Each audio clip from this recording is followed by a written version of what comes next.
시청자 여러분 안녕하십니까? 유행가 스토리텔러 유차영입니다. 오늘은 1935년도에 우리나라 최초의 콩쿨 대회에서 1등을 한 노래 목표의 눈물을 해설해 드리도록 하겠습니다.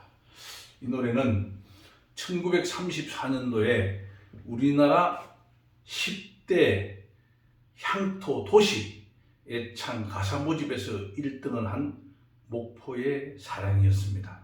이 노래를 1935년도에 우리나라 최초의 콩쿠르 대회를 할 때 작곡가 손목인 선생이 가지고 있던 갈매기 우는 항구 이 멜로디를 읊어서 목포의 눈물로 발표를 하게 됩니다.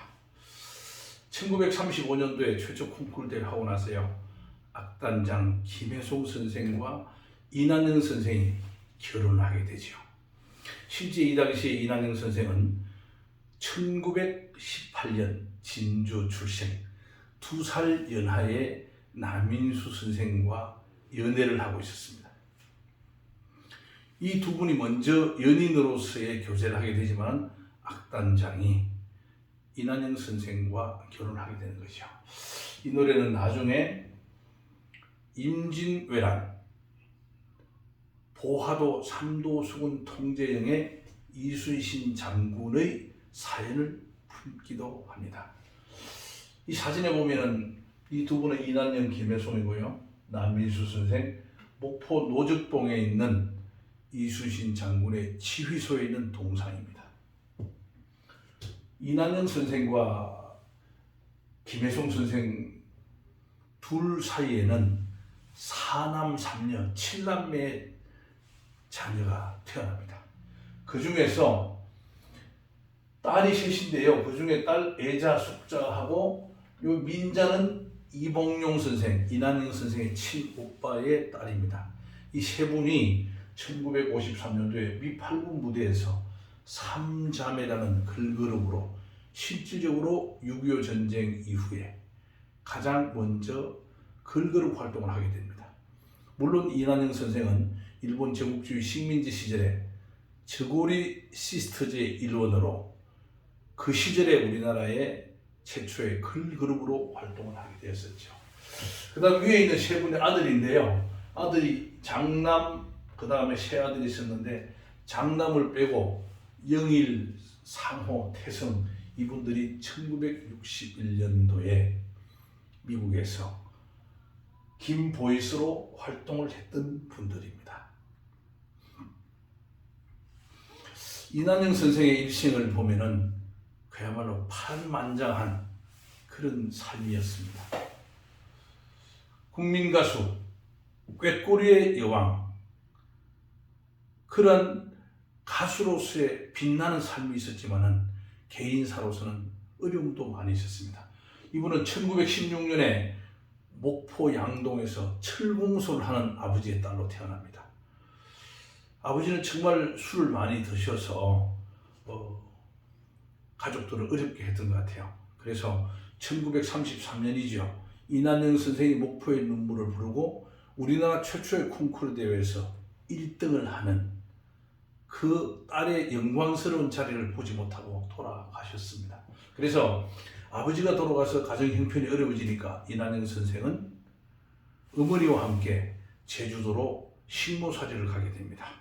그 식모살이를 간 곳이 제주도에 있는 창신관이라고 하는 극장이었어요. 이 극장에서 오빠 이봉룡은 영사기사로 활동을 하게 됩니다. 그래서 창신관 그 당시 영화 필름은 목포에서 제주도로 배송이 되었는데요. 파도가 치거나 풍랑이 일면은 제때 필름이 오지 않아서 이 시간 공백을 이난영이가 막간 가수처럼 노래를 불렀다고 합니다. 그래서 이러한 노래 실력이 있음을 주인이 이해하고 나서 1932년도에 제주도의 순회 공연을 오게 되는 태양가극단에 입단을 시킵니다. 이 당시에 태양가극단 단장은 박승희입니다. 이분은 대한제국 1897년 고종 황제가 선포했던 황제의 나라죠. 1910년까지 14년간인데요. 이때를 대한제국기 또는 후한말이라고 부릅니다. 그래서 대한제국기, 미국의 초대 대한제국의 대사를 지낸 박정량 대감의 셋째 아들이었습니다. 이렇게 해서 실질적으로 가수 활동을 시작해서 1933년, 1934년에 여러 노래들을 부르게 됩니다. 그러던 중에 1934년 11월에 당시 조선일보사와 OK 레코드에서 우리나라 10대 향토 도시, 그러니까 애향 가사 모집을 하게 되죠. 거기에서 1등을 한 노래가 목포의 사랑, 2등을 한 노래가 부산의 노래, 부산 노래죠. 3등이 평양 행진곡이었습니다. 이 자료는 여러 곳에 6대 도시라고 나와 있습니다. 그런데 지금 여기 경성, 서울이죠. 평양, 개성, 부산, 대구, 목포, 군산, 원산, 함흥, 청진 이 10개 도시에서 출품을 해서 1등을 한 가사가 바로 목포의 사랑이었습니다. 그래서 이 목포의 사랑에 손목인 선생이, 고복수 선생이 부르도록 하려고 했던 갈매기 우는 항구를 얽어서 이난영 선생의 목청에 걸칩니다.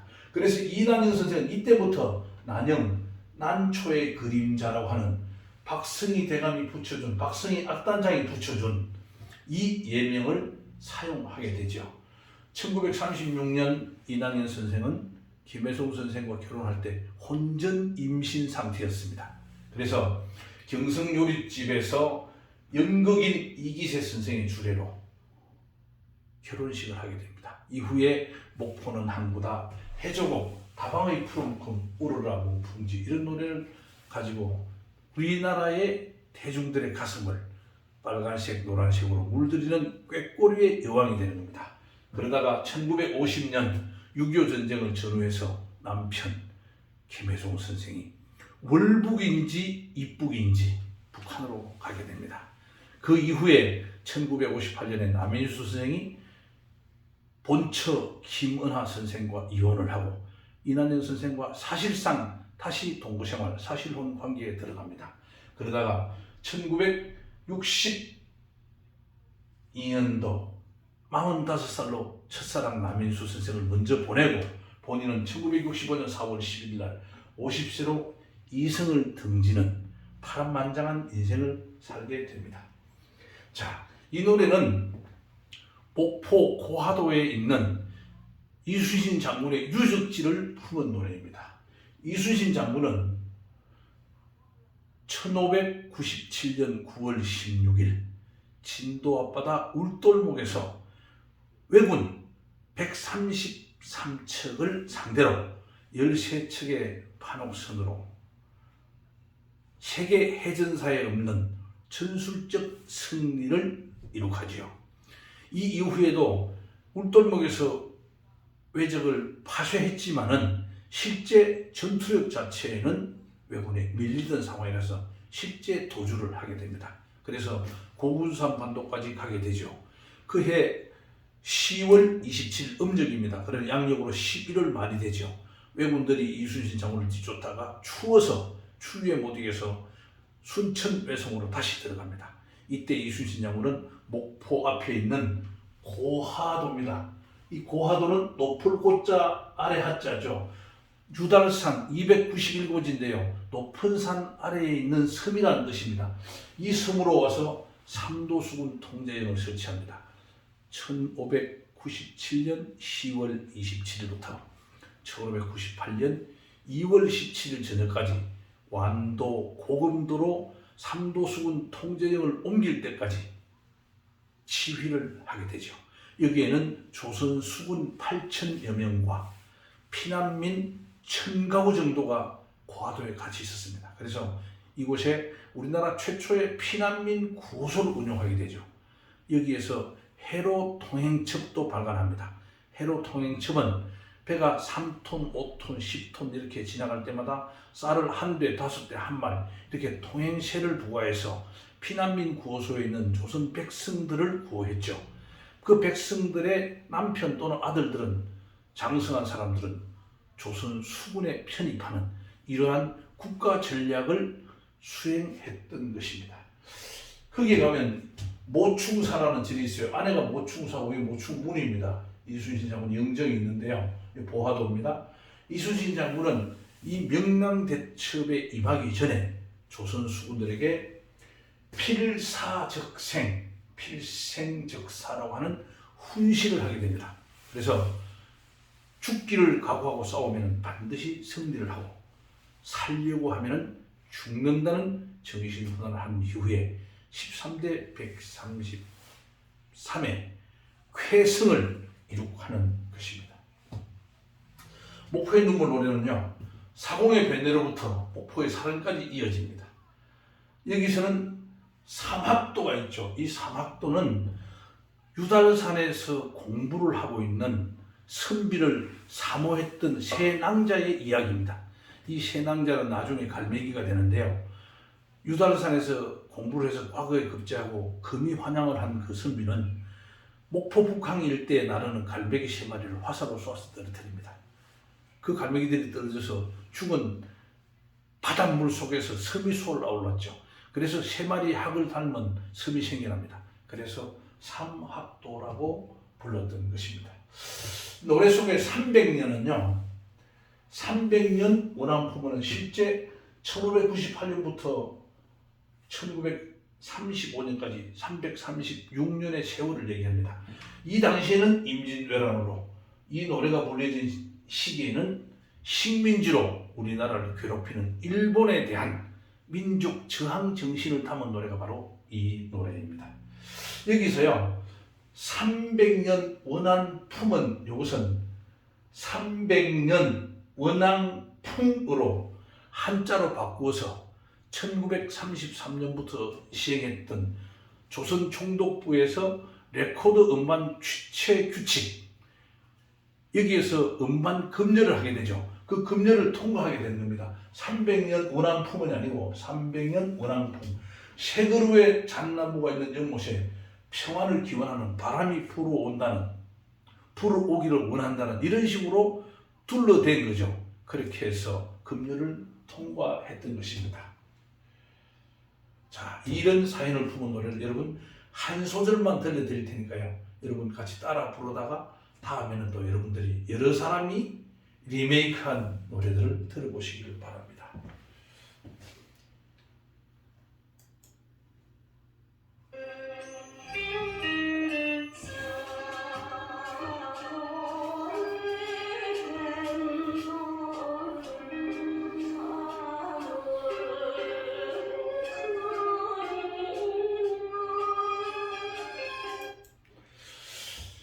자, 여러분, 이 노래는 이난영 선생 외에도 수많은 가수들이 불렀습니다. 100년을 그야말로 100년을 이어오는 국민 애창곡이죠. 여러분, 유행가 한 곡은 작사, 작곡, 시대, 사연, 가수, 사람, 모티브 이런 7가지 요소를 가지고 있는 역사의 보물이라고 생각을 합니다. 저는 지금부터 30여 년 전에 이러한 생각을 하고 역사의 편년 이외 유행가를 읽는 연구를 해서 지금 여러분들이 보는 이런 책들을 출판을 했습니다. 이렇게 해서 30여 년 동안 유행가를 스토리텔링할 수 있는 재료를 모으고 책으로 발간하고 방송에 출연하고 또 신문에 기고를 하다 보니까 올해 대한민국 최초 기록 인정 한국 최고 기록 인정원에서 유행가 스토리텔러 1호라는 인정서를 받게 되었습니다. 여러분, 오늘 목포의 눈물 어땠습니까? 다음 시간에는 배호의 돌아가는 삼각지를 준비해서 여러분 찾아뵙도록 하겠습니다. 여러분 감사합니다.